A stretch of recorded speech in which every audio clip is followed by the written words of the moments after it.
जय जगन्नाथ फ्रेंड्स, आसतु जानिबा आजिर मुख्य खबर।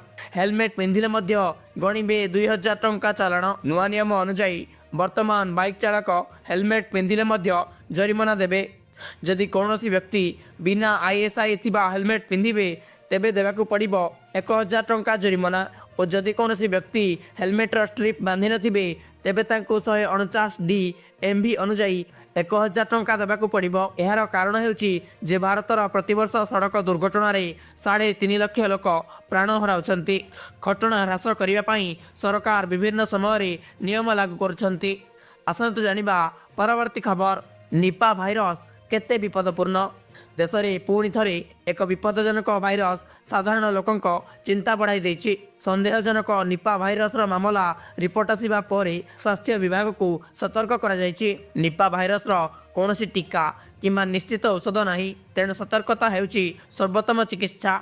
एहाकु रोकिबा पई साबुन एवं पानी रे बारंबार हाथ धोइबा, बादुड़ी एवं घुसुरींक ठारू दूरता बजाय रखिबा, पड़िथिबा किंबा अधा कटाफल खाइबारु दूरे रहिबा, संक्रमित किंबा संदेहजनक रोगी संस्पर्शरू दूरे रहिबा एवं स्वास्थ्य विभागर परामर्श नेबा द्वारा आपण एही निपा भली संक्रमणरू रक्षा पाई परिबे। आसंतु जानिबा परवर्ती खबर।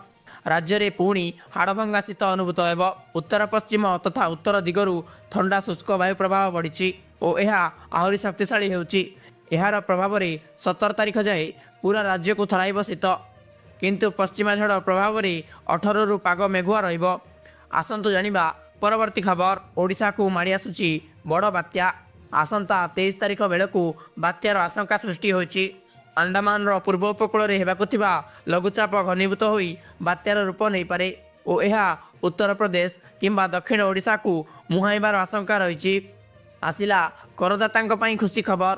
अर्थमंत्री निर्मला सीतारमण फेब्रुआरी 1, 2026 रे तांकर पूर्णांग बजेट उपस्थापन करने को जाउथिबारु बजेट 2026 विषय आलोचना तीव्र होइची। गत वर्ष होइतिबा वैप्लविक परिवर्तन बजेट 2025 पर एथर मध्यवित्त वर्ग एवं करदातांक पई अनेक बड़ घोषणा आशा करा जाउची। गत बजेट रे 12 लाख पर्यंत आय मानक रिहाती समेत 12.75 लाख टंका पर्यंत करमुक्त करा जायतिला। एथर एही सीमा को 14 लाख को वृद्धि करने को दाबी हेउची। जदि एहीपरि डेली न्यूज अपडेट पाइबा पई चाहुचंती त हम चैनल को सब्सक्राइब करंतु। जय जगन्नाथ।